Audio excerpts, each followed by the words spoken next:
The kind of place you could clean top to bottom in a weekend if you really put your mind to it. I'd been working remotely for the past couple years, and over time I realized how much junk I'd piled up. Boxes of old electronics, mismatched kitchenware, decorations from seasons long past. It started to feel like the walls were closing in on me. That's when I decided to do what my mom used to do every few years: host a yard sale. It seemed like a good idea. I had time, I had too much clutter, and I could use a few extra bucks, especially after my car suddenly needed new brakes and a surprise dental bill wiped out what little savings I had. I figured I'd make a weekend out of it, post a few signs around town, advertise on Facebook Marketplace and Nextdoor, and just enjoy some fresh air while clearing out the mess. What I didn't expect was how terrifying that weekend would turn out to be. I started sorting through everything on a Thursday afternoon. My plan was to spend Thursday and Friday setting up, then run the sale Saturday and Sunday. I tackled the easy stuff first: old mugs, dusty picture frames, clothes I hadn't worn since college. I brought out folding tables and started lining things up in the driveway. The garage, though, that was going to be the real challenge. It had become a dumping ground over the years. Seasonal stuff, tools I never used, boxes I never unpacked when I first moved in. I avoided it for months at a time, but I knew I'd have to go through it if I wanted to do this sale right. It was around 5 p.m. on Friday when I finally opened the garage door and took a deep breath. The air inside smelled stale, like cardboard and old wood. Light filtered in from the single window on the far side, casting long shadows across piles of boxes. I stepped inside with a flashlight in one hand and a trash bag in the other. I was in there for maybe 20 minutes when I heard a click behind me. Not loud, just a quick mechanical sound. I turned and saw the garage door, which I had left open, begin to close. I froze, watching it slowly glide down until it thudded shut against the concrete floor. "Hello?" I called out. My voice bounced strangely off the cluttered walls. At first I thought maybe the automatic sensor had tripped, but I hadn't stepped near the laser and the button inside was up high. I'd have to reach for it deliberately. Still, I told myself it was just a fluke, maybe a power surge. I tried not to overthink it. I reached out to press the button to open it again, but nothing happened. "No, no, no," I muttered, jabbing the button a few more times. Nothing. That's when the lights flickered, then went out completely. Now, I want to be clear, I'm not someone who scares easily. I live alone, I've handled break-ins at work, and I once dealt with a raccoon in my attic with nothing but a broom and a garbage can lid. But something about that moment, standing alone in the dark, surrounded by towers of my own forgotten belongings, triggered something deep and primal, a kind of quiet dread I hadn't felt in years. I pulled out my phone, but the battery was down to 6%, and the flashlight barely cut through the darkness. I took a few cautious steps toward the door, kicking a toolbox by accident. That's when I heard it, a shuffling noise, from the back corner of the garage, near the window. I stopped moving and held my breath. At first I thought it might be an animal, a squirrel or raccoon maybe, but then I heard something unmistakable, a deep, steady breathing. Human. My mouth went dry. "Who's there?" I asked, my voice shaky. No response. I slowly backed up toward the side door, the one that leads into the kitchen. It was only about 10 feet away. I was almost there when I felt it. An arm around my waist, another hand clamped over my mouth. I thrashed, hard, pure adrenaline. I managed to elbow whoever it was in the ribs and they let go. I stumbled forward and crashed into a metal shelf, sending a box of tools clattering to the ground. I turned, gasping, but I couldn't see anyone. I stood perfectly still, heart pounding, trying to listen over my ragged breathing. Silence. No footsteps, no breathing, no movement at all. I backed up slowly until I hit the door handle, twisted it, and flung the door open. Light flooded in from the kitchen, blinding at first. I spun around. The garage was empty. I stood there for a long time, half in the kitchen, half in the garage, trying to process what had just happened. Had someone really been in there with me? It wasn't a hallucination. I felt the hand. I smelled the sweat. I heard them breathing. I called my neighbor Henry. He's a retired cop who lives 2 doors down, and asked if he could come over. I didn't want to call the actual police yet unless I was sure. He came with his old flashlight and helped me search every inch of the garage. We didn't find anyone. No sign of forced entry. Nothing missing. Nothing moved. The only weird thing we found was a long, fresh scratch across the inside of the garage door, like someone had dragged a key or a nail across it, deep and deliberate. Henry told me to keep my doors locked and to let him know if anything else strange happened. I told myself it must have been some drifter passing through. Maybe someone looking for a place to sleep, and I startled them. But the next night things got worse. It was Saturday morning, the first day of the sale. I put on a fake smile and tried to act normal. People came and went, poking through old photo frames and asking about prices. I kept my eyes on the garage the whole time. I didn't plan to let anyone in there. I had roped it off with caution tape and put up a sign that said no entry. Around noon, a woman in her 60s with a raspy smoker's voice came up and asked if she could look inside the garage for tools. "I'm sorry," I said. "It's not open to the public right now." She stared past me at the garage for a moment and frowned. "You sure?" she asked. "Yeah," I said. She hesitated, then added, "I thought I saw someone moving around in there just now." That night I locked every door and window. I even shoved a chair under the doorknob leading from the garage to the kitchen. But around 2 a.m., I woke up to a soft bang.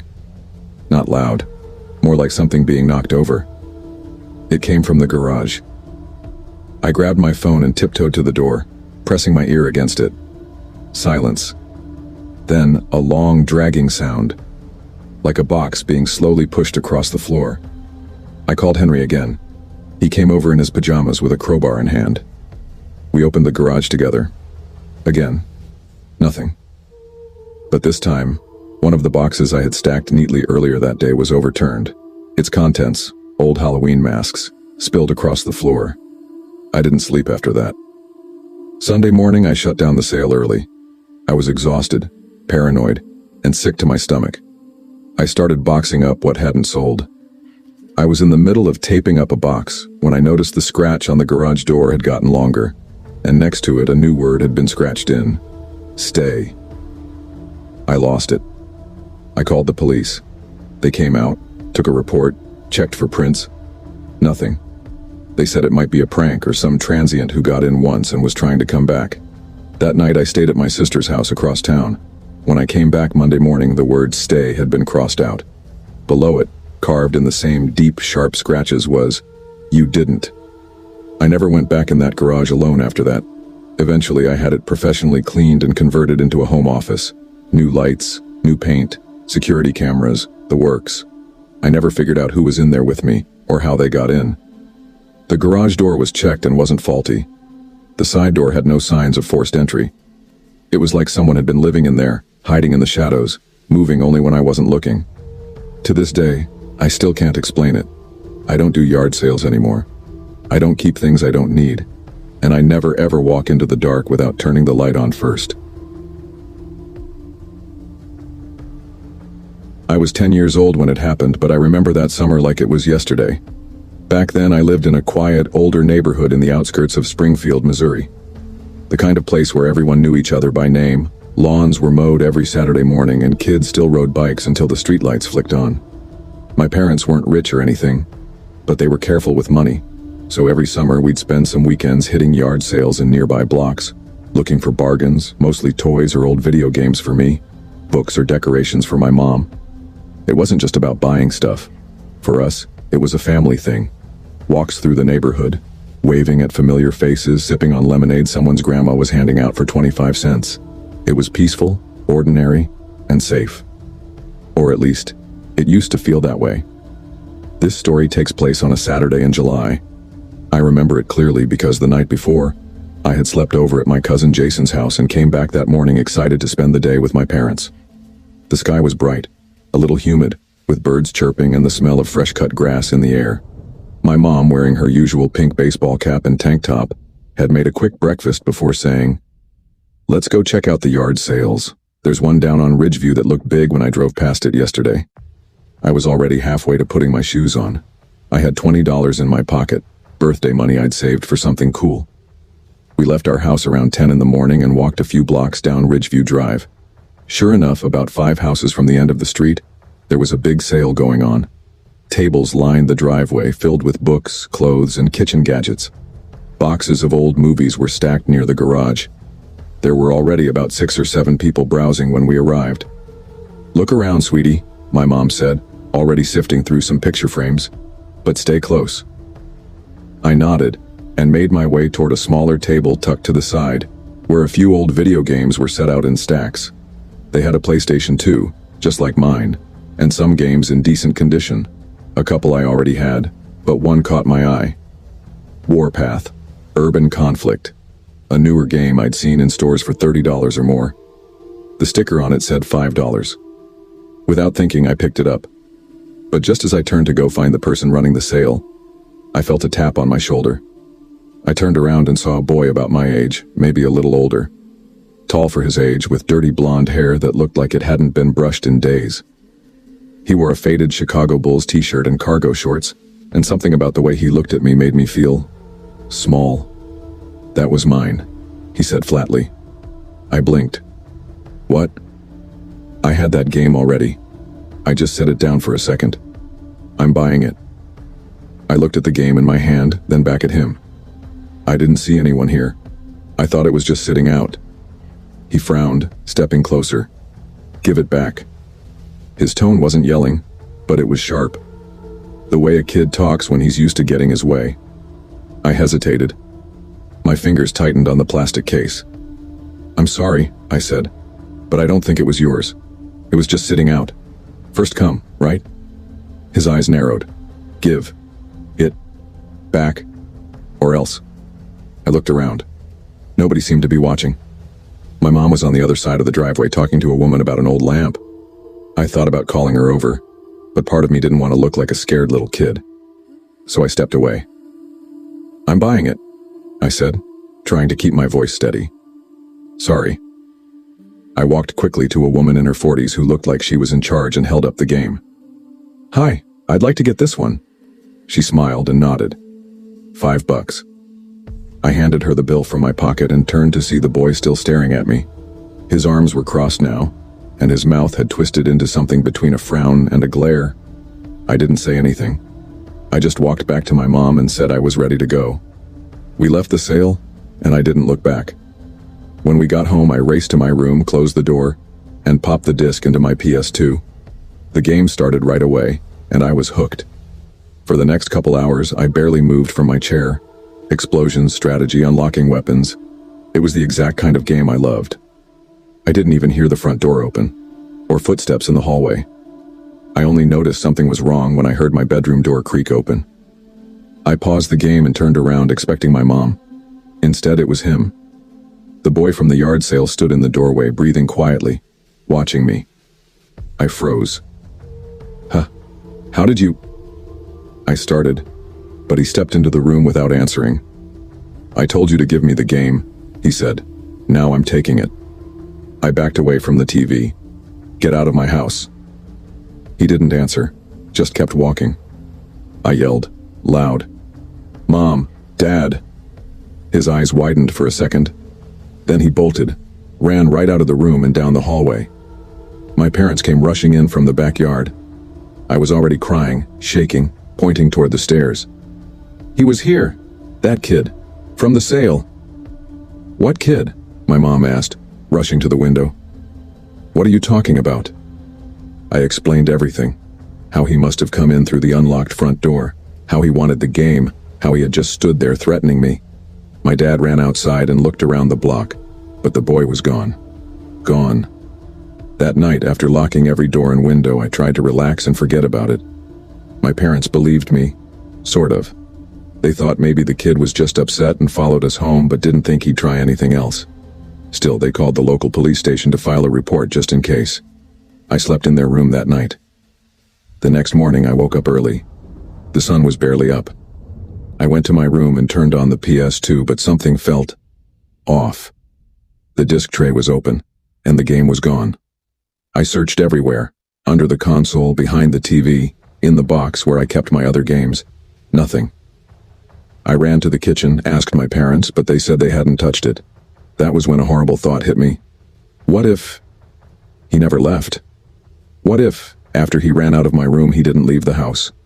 What if he had hidden somewhere, in the coat closet, the laundry room, even under the guest bed, and waited until everyone was asleep, and then took the game?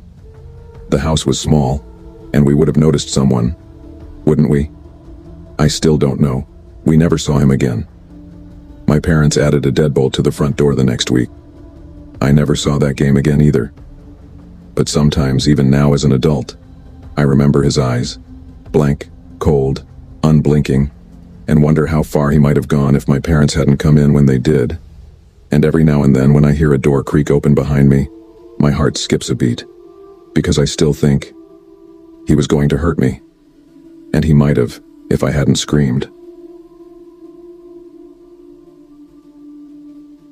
I always liked the idea of a clean slate. It was mid-June, about 3 years ago now, when I decided to finally declutter my house. I'd just come out of a rough patch, a breakup, a job change, and a long dragging winter. I needed a reset. The house was quiet, too quiet sometimes, and holding on to all that old stuff made it feel heavier. So I planned a yard sale. A big one. I live in a semi-busy neighborhood just outside of Springfield, Illinois. It's not quite suburban, not quite rural, a mix of older homes with big yards and long driveways. People walk dogs here, mow their lawns on Saturdays, wave when they pass by even if they don't know you. Safe, right? That Friday morning I dragged out everything I had boxed up over the past few weeks. Books, furniture, old kitchen stuff, decorations, even a few electronics I hadn't touched in years. I'd made signs, posted in the local Facebook group, and by 7:30 a.m., people were already stopping by. It started off great. "Is this stereo still working?" an older man asked, holding up a dusty CD player from my college years. "Yeah," I smiled. "Just needs a good cleaning. I tested it last week." He nodded, handed me a 20, and shuffled off. By noon, my driveway and yard were full of strangers milling around, picking things up, chatting. I had a small money box on a card table and a thermos of coffee beside it. People came and went. I was busy, distracted. That's probably why I didn't notice him at first. It was around 2 p.m. when a woman, mid-40s maybe, in a green sun hat, approached me. "Hey," she said quietly, glancing toward the side of my house. "I think you should know. There was a man walking through your backyard. He looked like he was snooping." My smile dropped. "Are you sure?" She nodded. "Tall guy, gray hoodie, jeans. He looked like he was trying your back door." I didn't want to jump to conclusions, but it looked weird. I immediately looked toward my backyard. From where I stood, I couldn't see much. I walked toward the side of the house, scanned the grass, the wooden fence. Nothing. It looked empty. "Did you see where he went?" I asked her. She shook her head. "Not really. I just wanted to let you know." "Thanks," I said, heart already starting to pound a little. "I'll keep an eye out." The rest of the day passed without incident. I saw families, teenagers, retirees. I kept checking the backyard now and then, but nothing felt off. Still, I moved everything into the garage around 6:30, locked it up tight, and headed inside. I was tired but proud. I'd made more than $300, and there was still another day left. I threw on some sweats, made a quick dinner, and flopped on the couch with the TV playing low. I meant to go upstairs by 10.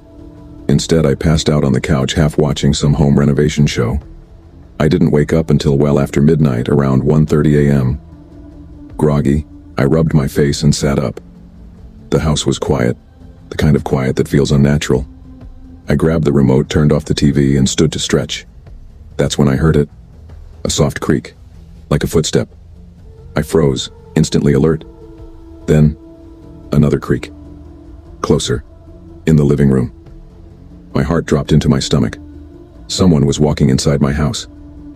I turned slowly and looked toward the hallway. There was a shadow moving. I bolted back into the kitchen and up the stairs before my brain could fully catch up. I slammed my bedroom door shut, locked it, and backed away, heart racing so hard I thought I'd throw up. I reached into my hoodie pocket for my phone. Empty. Shit. I'd left it downstairs. I remembered now. I'd tucked it between the couch cushions when I lay down. It was still there. With him. I pressed my ear to the door, hands trembling. Soft footsteps creaked up the stairs. One step. Two. Then the landing. My room is the second on the right. I could hear him walking closer. My hand clutched the doorknob just as it jiggled. He tried to open it. I held my breath. The lock held. He didn't knock. Didn't say a word. Just silence, Then, the soft sound of him continuing down the hall. Another pause, and finally, footsteps descending the stairs again. I didn't move. I stood there, pressed against the door, for at least an hour. Every single sound made my skin crawl. The ice machine, the wind, my own heartbeat. Eventually, I couldn't take it anymore. I crept out of my room, step by cautious step. The hallway was empty. I made it to the stairs and peered down. Total darkness. I didn't turn on the light. I used the moonlight from the window as I moved down. The living room was quiet. Still. I inched over to the couch and pulled back the cushions. There it was. My phone. I grabbed it and ran back up the stairs. The call to the police was barely coherent. I was panicked, shaking. I told them someone had been inside my house. They arrived 20 minutes later. I met the first officer at the door, my hands still trembling. They entered with flashlights drawn. I stayed outside. I expected them to come back out empty-handed. Maybe tell me no one had been here, that I imagined it. But what happened next chilled me to my core. An officer walked out of my house with a man in cuffs. Tall, gray hoodie, jeans. Exactly as the woman described. He had been hiding in the closet under my staircase, with a knife. The officer told me he likely entered when things were busy and chaotic during the sale. The back door may not have latched fully. Maybe he scouted the place first. Maybe he planned to rob me. Or worse. I changed my locks the next day. Installed cameras. Got a dog 2 weeks later. I still can't fall asleep without checking every closet, every room. I still dream of the sound of footsteps creeping up my stairs. That garage sale was supposed to be a fresh start. Instead, it became the most terrifying night of my life. If you're reading this and ever plan to hold a yard sale, be careful. Watch who's around, lock your doors. Don't assume that every visitor has good intentions, because sometimes someone's not just shopping for bargains, they're shopping for you. I had never planned on buying a house in Maple Hollow. I didn't even know the town existed until my job relocated me to southern Indiana. It was the kind of place you might accidentally drive through on your way to somewhere else. Quiet, a little run down, but not without its charm. Rows of modest houses with aging shutters, crooked mailboxes, and big yards lined the winding streets. The kind of town where people still waved at each other from porches. I was 29 and fresh out of a breakup when I signed the papers on a faded blue 2-story colonial at the end of a dead-end street. The price was right, suspiciously right. But after years of throwing money into rent, I was eager for something I could call mine. The house had its quirks: warped floors, doors that didn't quite latch, and a lingering smell of old wood and dust. But it was sturdy, and it felt like a good place to start over. The previous owner, a soft-spoken man named Gerald Mays, was pushing 80 and said he was moving in with his daughter near Bloomington. We only met once, briefly, during the walkthrough. He handed me a ring of mismatched keys, told me the attic fan sometimes made a noise, like raccoons tap dancing, and wished me well. That was it. For the first few months, I threw myself into home improvement, scraping wallpaper, painting walls, replacing the broken porch light. My evenings were spent sprawled on drop cloths, a podcast playing in the background, hands covered in paint. It was exhausting, but satisfying. By late summer, I realized I'd accumulated a lot of stuff I didn't need. Old kitchenware, a secondhand futon I'd outgrown, stacks of mismatched mugs and chipped picture frames. I figured it was time for a yard sale, a chance to declutter and maybe get to know the neighbors a little. I picked a Saturday in early August. It was humid already by 8 a.m., and the sun beat down on the driveway as I dragged folding tables out from the garage. I arranged everything with care: books in one box, dishes in another, larger items like chairs and a wobbly end table closer to the sidewalk.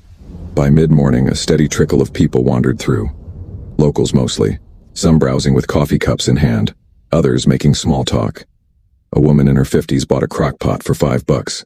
A teenage boy haggled over a guitar stand. It felt normal, easy, until just after 11. She walked up from the far end of the street, slowly, like her legs didn't quite trust the pavement. She wore a pale yellow dress with tiny blue flowers and carried nothing.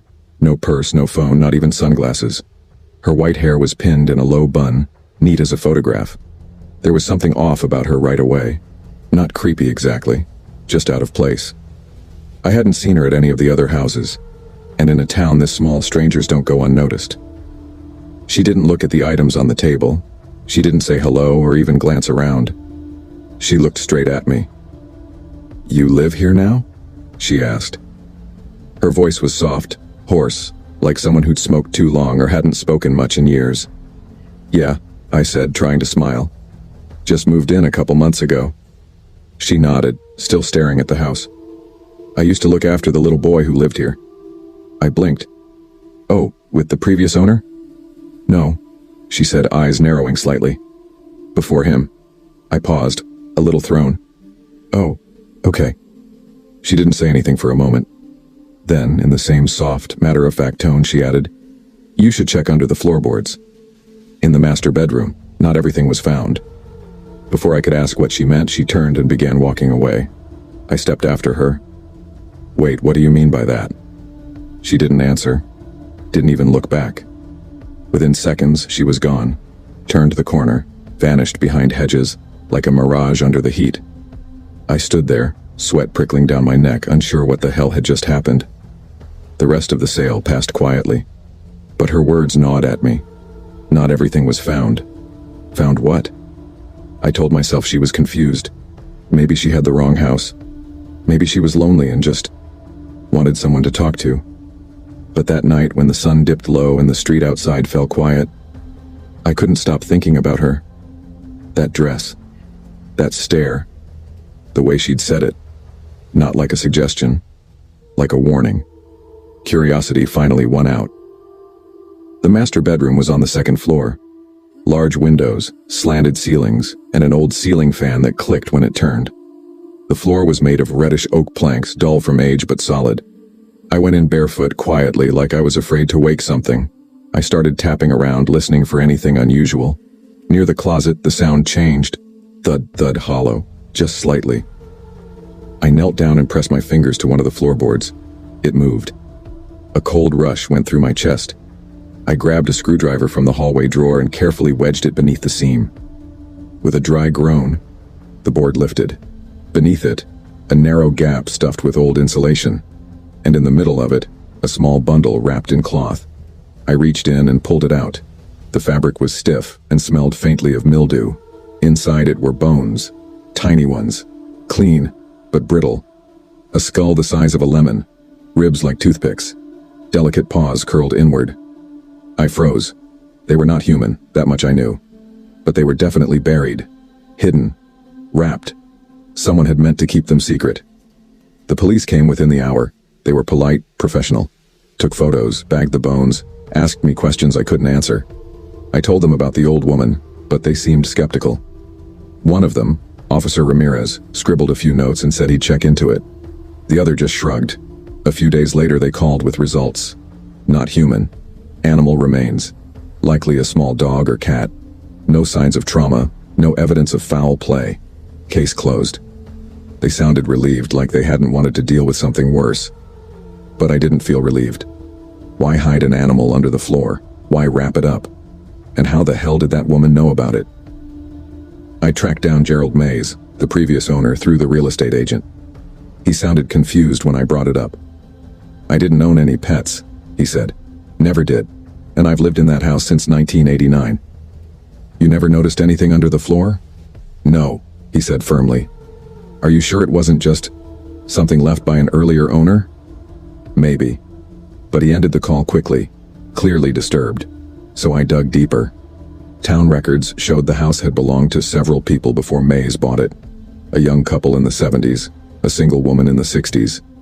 But the name that stood out was a family from 1959. A man named Richard Halberd, his wife Janice, and their 5-year-old son, Evan. I searched for them online. There was no record of Evan Halberd beyond 1961. No school enrollment, no college graduation, no obituary. It was like he vanished. I went to the local library the following week, flipping through old newspaper microfilms. On July 17, 1961, I found a tiny article in the back of the Maple Hollow Gazette. Boy missing after backyard play, search continues. It mentioned Evan Halberd, age 7, disappeared while playing outside. Police suspected he wandered into the woods behind the property. He was never found. I sat there staring at that yellowed clipping for a long time. The woods behind my house were still there, overgrown now, tangled with ivy and fallen branches. I'd never paid them much attention. Until now. It's been 10 months since that yard sale. The old woman never came back. No one else has seen her. When I described her to neighbors, no one recognized her. Not a single person. But I still think about what she said. Not everything was found. The bones under the floor. Maybe they were just a pet.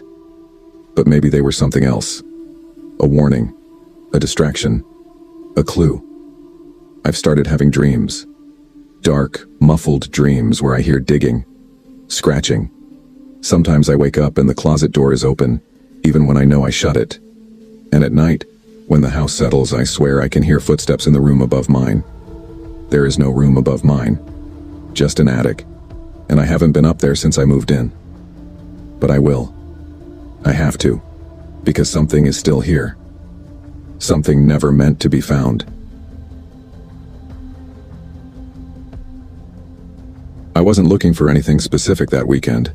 It was just one of those warm, late August Saturdays where the air smells faintly like dry grass and sunscreen, and the only plans you have are the ones that come to you.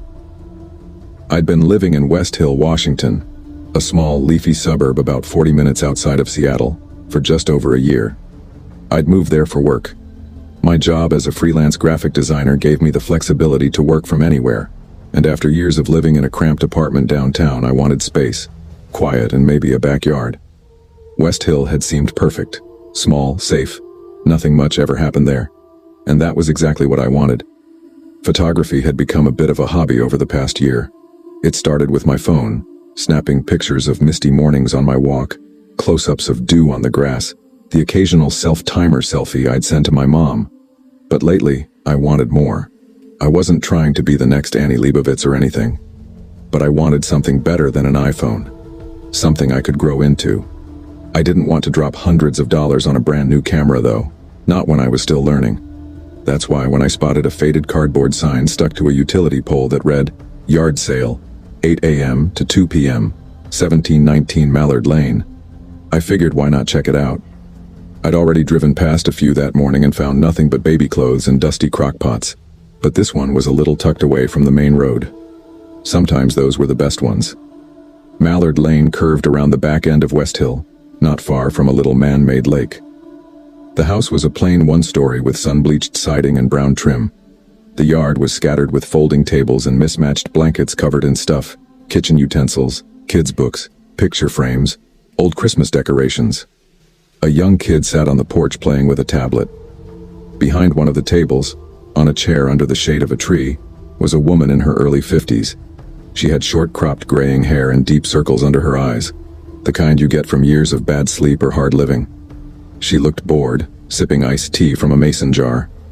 I wandered through slowly, polite, but mostly quiet. And then I saw it. Sitting behind a stack of old Stephen King novels and a pair of cracked binoculars was a camera, a DSLR. Dusty, but intact. Black Nikon body, scratched just a little near the grip. My heart skipped a beat. I picked it up gently. The lens cap was missing and the strap was a bit frayed, but it felt good in my hands. Solid. "Does this still work?" I asked, holding it up toward the woman. She looked up slowly, squinting like she was trying to recognize the object. "Oh. Yeah," she said after a beat. "It should. Belonged to a tenant I had a while back. He left it behind when he moved." I turned it over, checking the battery compartment. "How much?" She shrugged. "I don't know. $20? I blinked. That was a steal even for an older model. "Are you sure?" "Yeah," she said, eyes drifting away. "Just want the stuff gone." I pulled a crumpled 20 from my wallet and handed it over. "Thanks," I said. She nodded barely. At home, I wiped the dust from the body and lens. It powered on, surprisingly, and there was even a memory card still inside. That was unusual. Most people would wipe it or take it out. Curious, I popped the card into my laptop and opened the first folder. At first, it was just ordinary stuff. A dog, some kind of retriever mix, romping on a beach. A group of people sitting around a bonfire, hiking trails, mountain overlooks, a 4th of July picnic. Whoever had owned this camera liked candid shots. I scrolled slowly, clicking through them with a slight smile. There was something intimate about going through someone else's photos, like flipping through a stranger's diary. But then the tone shifted. The beach scenes gave way to photos of backyards. Not the kind you take of your own garden in bloom, but photos taken through fences, through hedges, at night. Grainy, oddly framed. Shadows swallowing corners. Porches lit only by yellow bulbs. The angles were strange. Low, as if taken from behind bushes or crouched under windows. I stopped. My stomach twisted in confusion. The next few photos showed a specific house. White siding, faded blue shutters. The same house over and over. Close-ups of a bedroom window. A shot of the blinds, slightly ajar. Then, a woman, asleep. The photo was taken from outside, through the glass. Her face was lit by the soft glow of a bedside lamp. A book on the nightstand. She was curled up under a gray comforter with a simple triangle pattern. My heart began to race, because the pattern on that comforter was identical to mine. I clicked the next photo. Closer. The same nightstand. A lavender-scented candle I recognized. The next, same lamp. The next, my face turned toward the window, eyes closed. I pushed back from the desk so hard I knocked over my chair. My breath came short. My legs felt hollow. That was me. That was my bedroom. I stumbled down the hall and burst into my room. The window, yes, that window, looked out over the side yard. Across the fence there were tall shrubs, enough for someone to crouch behind and never be seen. My curtains were open. I yanked them shut and backed away. When were those photos taken? I hadn't noticed anything strange recently. Could they be old? Back at the computer, I checked the file details. August 24th, 2016. 2 years ago. I was still in college. I'd been renting in that same neighborhood, one of those basement apartments that always felt a little damp. I remembered the place. I remembered sleeping with the window cracked open during that hot summer. I remembered sometimes feeling watched. I didn't sleep that night. I kept the lights on. I pulled the curtains so tight they overlapped. I checked the locks on every door twice. The next morning I called the West Hill Police Department. I didn't even know what to say at first. I felt stupid.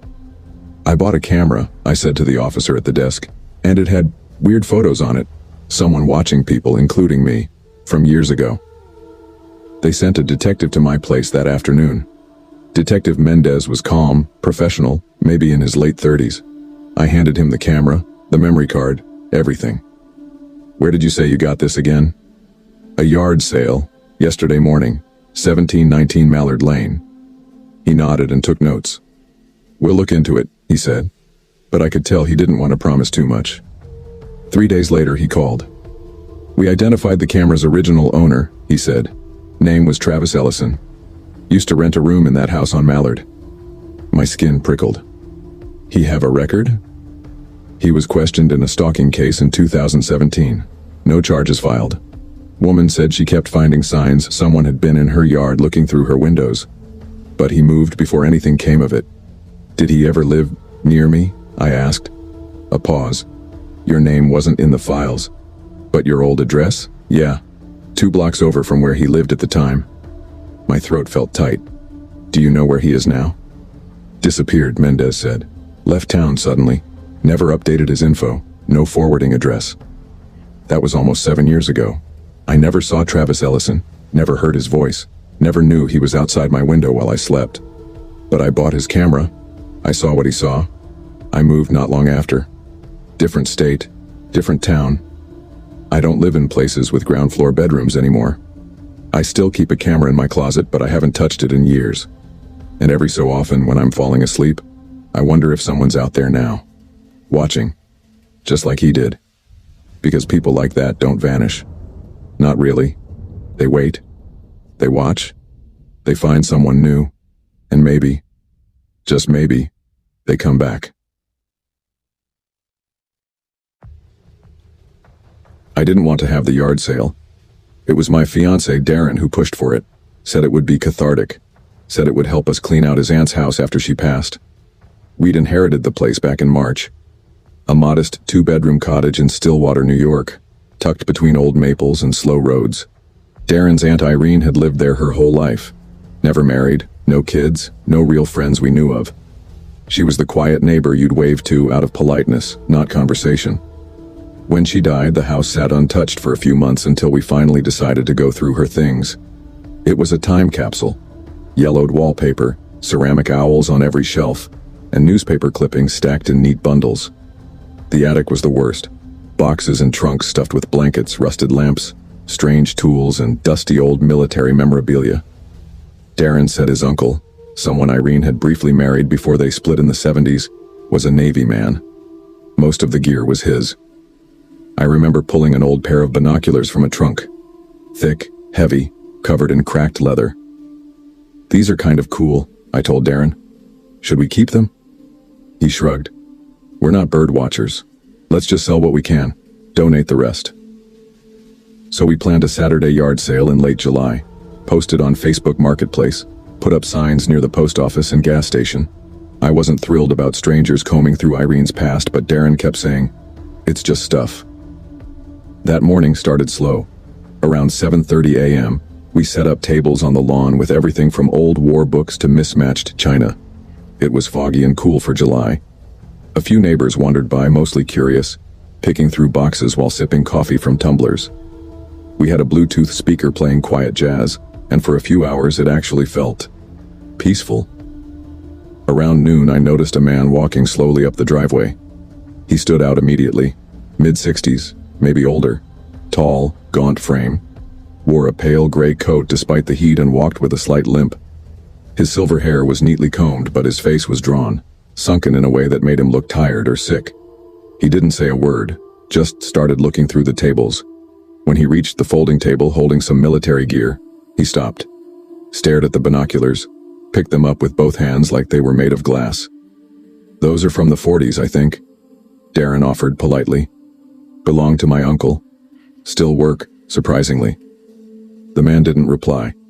He turned the binoculars over, examining the stitching, the lenses, the strap. His hands shook slightly. Then, without a word, he reached into his coat pocket, pulled out a small wad of bills and handed Darren exact change. "No bag?" I asked. He didn't answer. Just walked off down the street, the binoculars dangling from one hand like a purse. We watched him go. "That was weird," I said, forcing a small laugh. Darren nodded. "Creepy, but hey, $50 is $50. I wish we'd never sold them." The next time I saw him, he was watching us. It was 5 days later, Thursday night. Darren was working late at the garage and I was home alone. I just finished washing dishes when I heard something, like a crunch of leaves or a branch snapping outside. I paused at the sink, peered out the window over the kitchen. At first I saw nothing, but then, movement. Someone was standing at the edge of the woods behind our backyard, right along the tree line, motionless. I squinted. He was holding something up to his face. Binoculars. I froze. It was him. Same gray coat, same sunken face, watching the house through the very binoculars we'd sold him. I backed away from the window slowly, heart pounding. I grabbed my phone and walked to the front door to lock it, then the back, then the side entrance by the garage. I called Darren. He picked up on the second ring. "There's someone in the backyard," I whispered. "That guy from the yard sale. He's got the binoculars. He's watching the house." "What? Are you sure it's him?" I saw his face. He's just standing there. "I'm coming home right now. Lock everything and stay away from the windows." I nodded, even though he couldn't see me, and hung up. By the time Darren pulled into the driveway 15 minutes later, the man was gone. We called the police. A young officer came by, walked the backyard with a flashlight, found a few disturbed branches but nothing concrete. He took my statement and left with a shrug. "You probably scared him off," he said.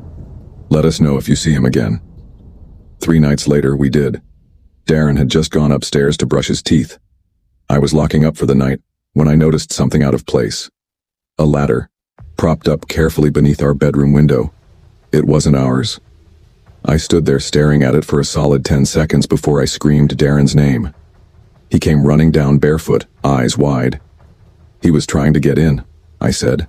"That freak was trying to climb into our bedroom." We called the police again. This time they dusted for prints, took photographs, Spent nearly an hour walking the property. They didn't find him.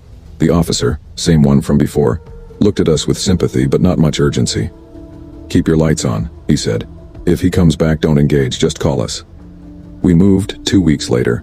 Didn't matter that the mortgage was cheap. Didn't matter that the neighborhood was quiet. We didn't feel safe there anymore. We found a newer place across town. Smaller, brighter, no tree line in the backyard. We bought cameras, floodlights, reinforced all the locks. Still, I couldn't sleep right. Every creak in the floor made my heart jump. Every car passing by felt like someone circling the block. Then one afternoon, months later, while unpacking the last few boxes, I found an old photo album in a box labeled Irene Misk. Inside was a faded black and white photo of a man in uniform, standing straight holding the same pair of binoculars. I showed Darren. "Is this your uncle?" I asked. He stared at the photo for a long time, then shook his head. "No," he said slowly. "That's not him. I don't know who that is." I flipped the photo over. On the back, written in neat pencil, was one line. "He sees what others miss." My skin crawled. What if the man from the yard sale hadn't just picked up those binoculars out of interest? What if he'd been waiting for them? What if somehow he'd known where they came from, who they'd belonged to, what they showed? We never saw him again. But that's almost worse, because now every time I look out the window, every time I see the edge of the woods, I wonder if he's out there, watching, waiting, still holding those old binoculars to his face.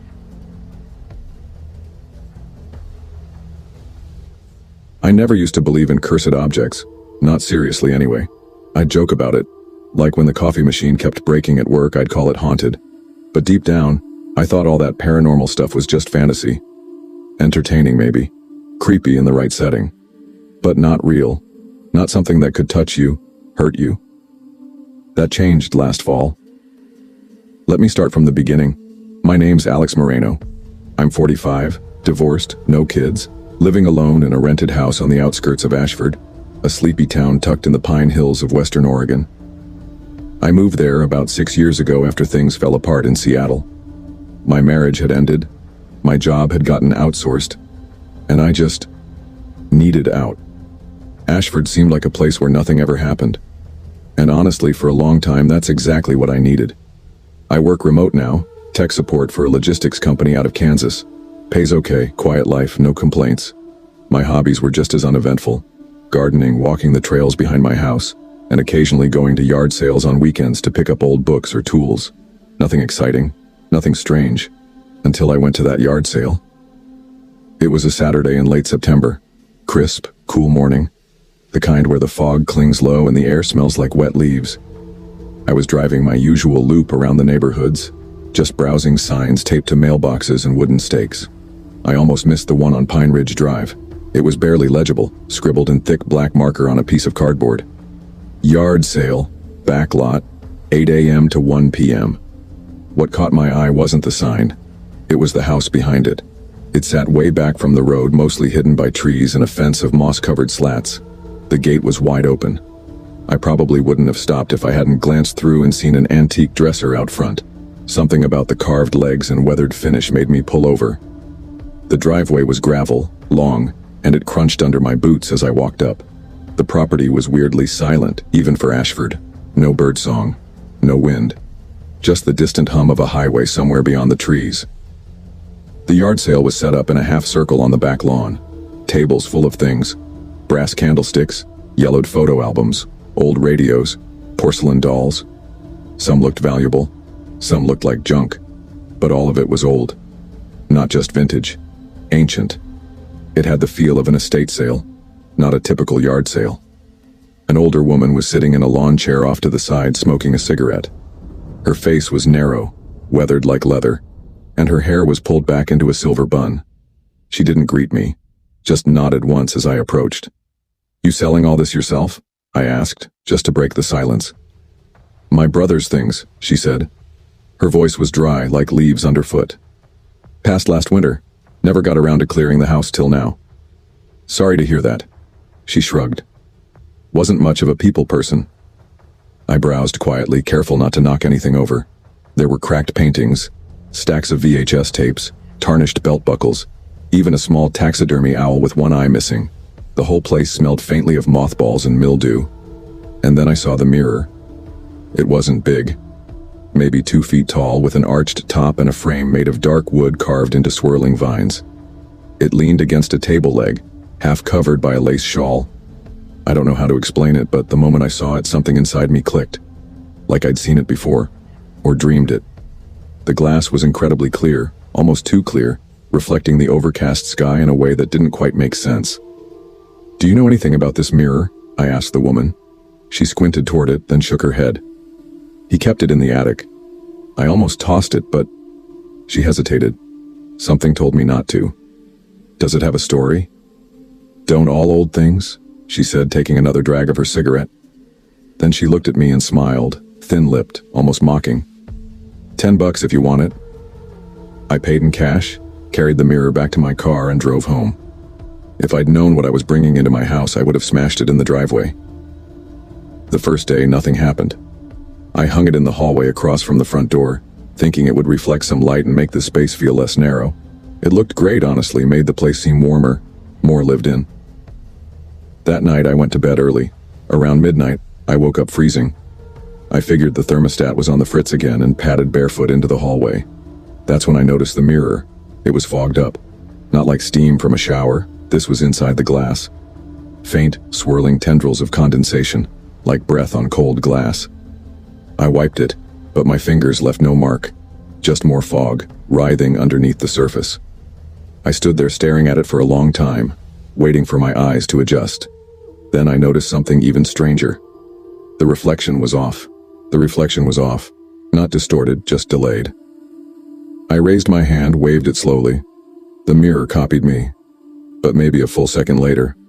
I laughed nervously, chalked it up to exhaustion. Maybe my brain was glitching. Lack of sleep, whatever. I went back to bed and tried to forget it. But the next morning I couldn't. Because the mirror was facing the opposite wall. I never moved it. I live alone. And the hooks were still in place, unmoved. The entire mirror had been lifted off, flipped, and leaned neatly against the wall across the hallway. There were no signs of forced entry. The door was locked, windows shut, nothing stolen, nothing else moved. I should have returned it that day. Instead, I brought it back to the original spot and rehung it. That was my mistake. Over the next week, the house changed. Little things at first. Light bulbs burning out too fast, cold drafts with no source. I started hearing creaks at night, footsteps upstairs, even though I lived alone and never went up there. One night I came home to find every cabinet in the kitchen wide open. But what really pushed me over the edge was the security camera footage. After a particularly bad night, cold spots, whispering voices, flickering lights, I bought a cheap indoor camera and set it up in the hallway aimed directly at the mirror. I wanted to prove I wasn't losing it. Maybe catch a raccoon in the house or something stupid. What I saw chilled me to the bone. At 3:12 a.m., the footage showed the mirror rippling. Not cracking, not breaking, rippling, like water disturbed by wind. A shape began to push through it. Thin, spindly fingers emerged first, then a long face with hollow, empty eye sockets. Its skin was stretched and gray like wax melting in heat. It crawled out of the mirror, paused, then looked directly at the camera and smiled. I slammed my laptop shut so hard the screen cracked. I couldn't sleep. I couldn't think. Every sound in the house made me jump. I started keeping a crowbar by my bed. I tried contacting the woman from the yard sale. Drove back to the house. It was empty, windows boarded, mail stacked up. I asked a neighbor. He told me the place had been abandoned for nearly 5 years. "What about the woman?" I asked. He looked confused. "The sister? She died in 2019. Same winter as the guy who owned the place. I remember my skin going cold. My knees felt like they might give out. I spoke to her.